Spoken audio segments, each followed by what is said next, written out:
Ladies and gentlemen, welcome back to my channel and to the achievement run of Satisfactory. I'm hoping to get this video out before Christmas, and well, looking at the day today, it's unlikely to happen. The days are flying by. Alright, so first let's start by fixing one of the problems I had with the first episode. Let's look at the map and go over where we are in the world. Overall look on the map shows that we are on the northeastern part of the map. This picture was taken later on as I already have ray mass set up for the area. Then we can go over the rest of the area. The space elevator is over here. This is going to be moved later on. The hub has already been moved to the place where I had the foundation set up for it. In the last episode, the solid biofuel production was also placed here. Copper production was in this area. All the basic iron parts up to motor frames were done here. Rotor production was here. Cables were produced here. All the steel production happened in this area, so iron pipes, stators and steel beams were produced here. This was the place where I was producing reinforced iron plates for sinking, but I later moved into making iron pipes as they yielded more points. Coal power production was here and here. The alien DNA capsule production was originally here, but I moved it under the cave over this area.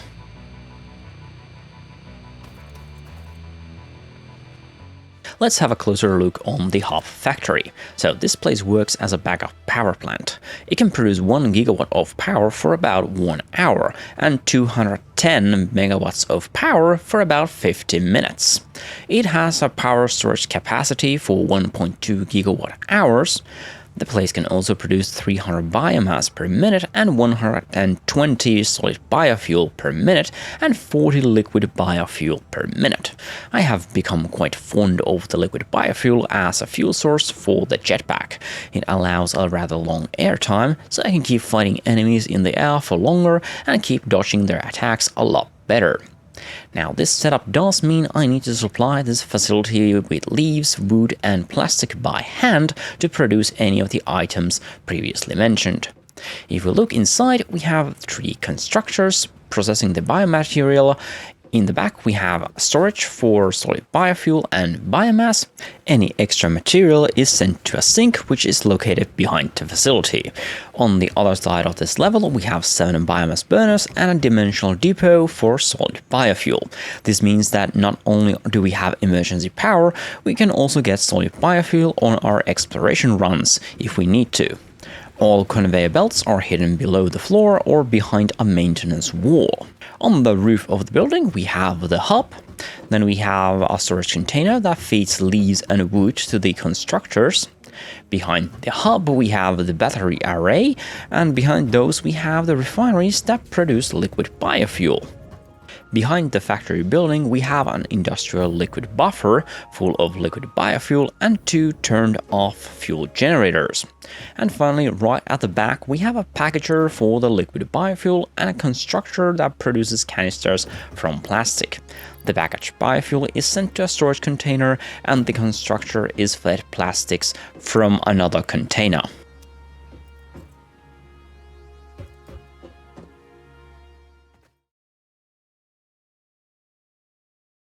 This was the original crude setup for plastic production.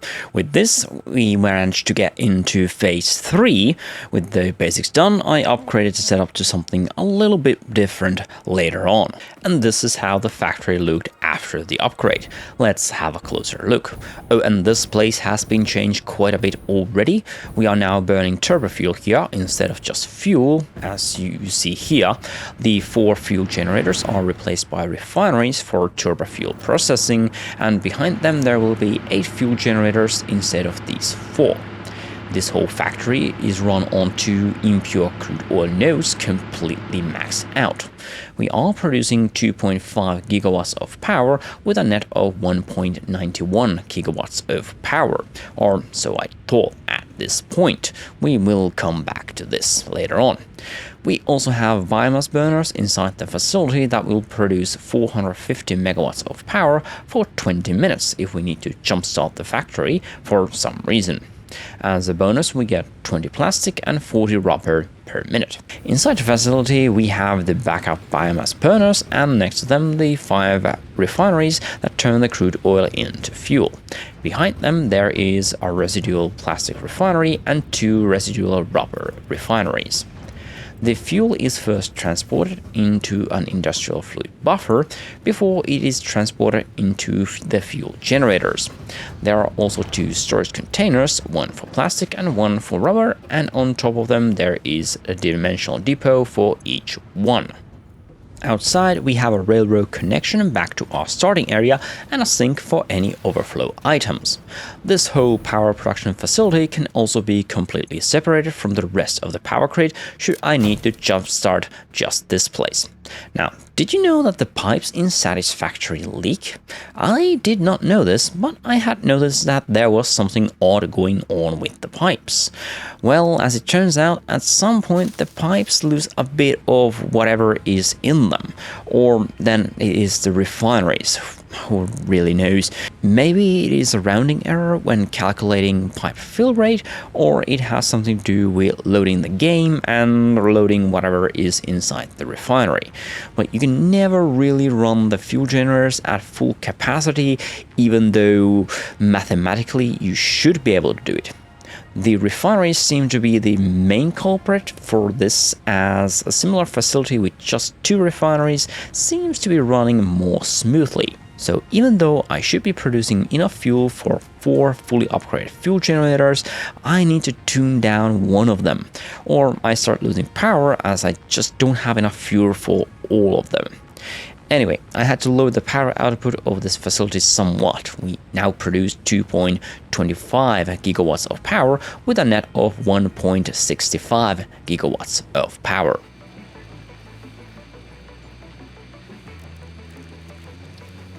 If you are doing exploration runs and you have the means to do it, I suggest getting the hard drive scanner before doing major exploration runs. While it isn't essential to have, it does help in locating cache sites, and the alternative recipes are just absolutely fantastic. Of course, all of this is unnecessary if you're going to look for online maps of the game. I also did a round trip around the world, following the edges of the map and adding radar towers everywhere on the map edges. With that, we get this lovely mess. I also marked all the crash sites that are located. These are not every one of them out there in the revealed areas. There's a bunch of them that I did not find during my exploration, so I still have some exploration to do on the edges, but yeah, I got a lot of alternative recipes to help me get through the game. While I was circling the world, I also added in power towers, and below most of them I placed a battery. So I got 6.6 gigawatt hours of backup battery power. I also managed to get a few Fixit coupons while exploring.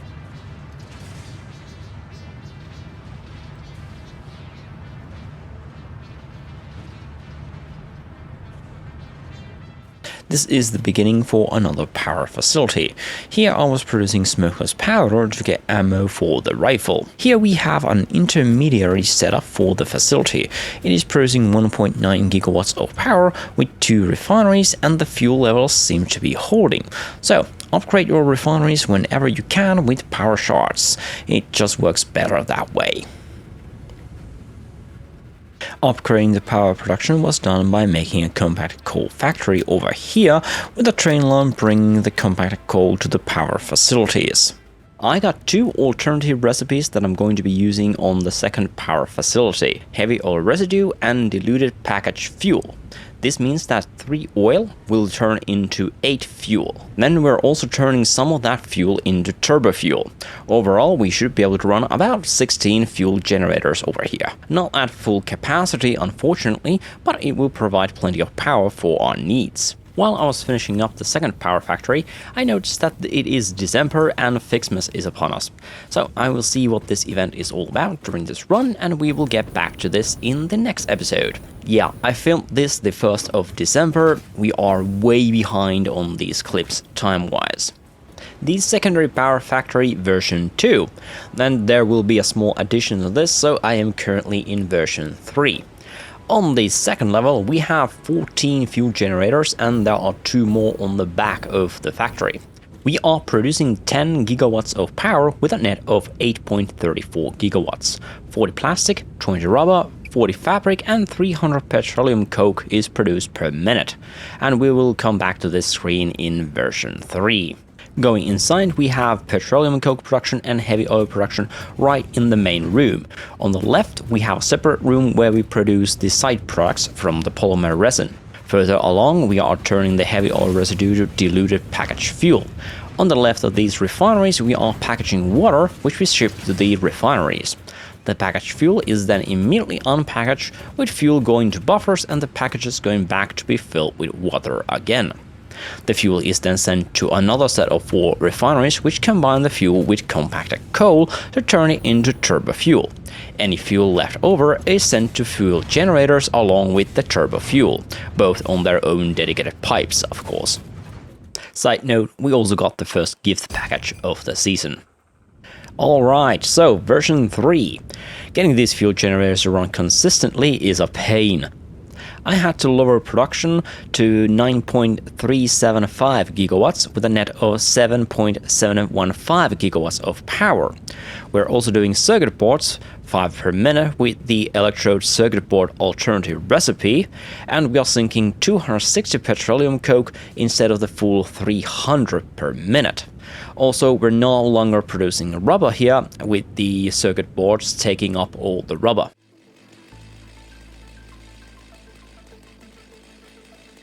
In the somewhat central area of the map, I decided to build a rather large tower. The idea was to have a radio mast at the top of this particular tower. I remember reading that the height of the radio tower would affect the range of the radio mast signal. Either I have mixed this with another game, or they have changed this feature at some point, as the radio tower signal is exactly the same as everywhere else. Oh well, there was an achievement for reaching the top of the world and I did it, so building this was not completely without merit, but overall it was a large waste of time.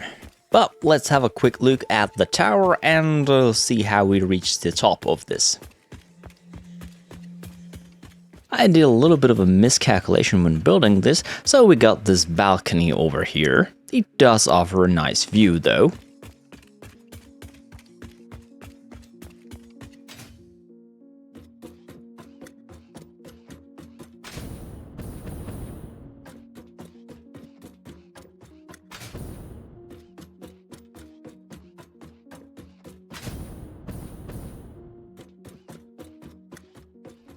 And finally at the top, if we jump up, we start to get damage.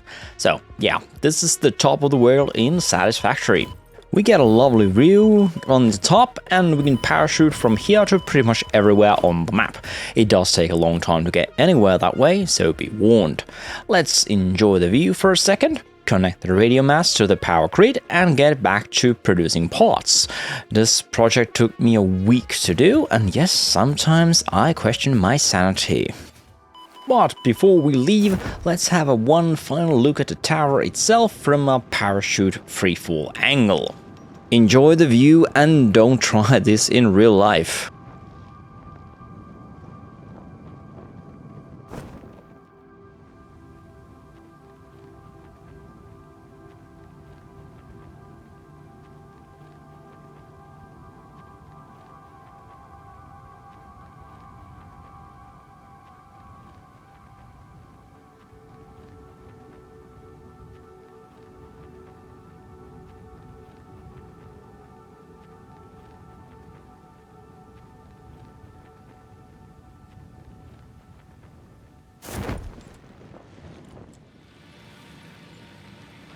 By this time I have also located enough hard drives that the game no longer allows me to research anything on this phase of development.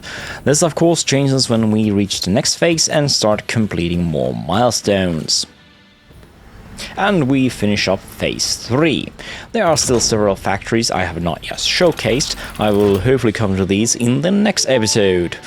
These include, for example, the wire factory, the cable factory, the copper sheet factory, the compact coal factory, the motor frame factory, the heavy motor frame factory, motor factory, etc., etc., etc.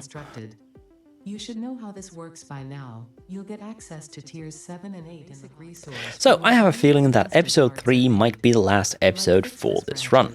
I'm kind of burned out, and to explain that better, I may have to share a little bit about my life.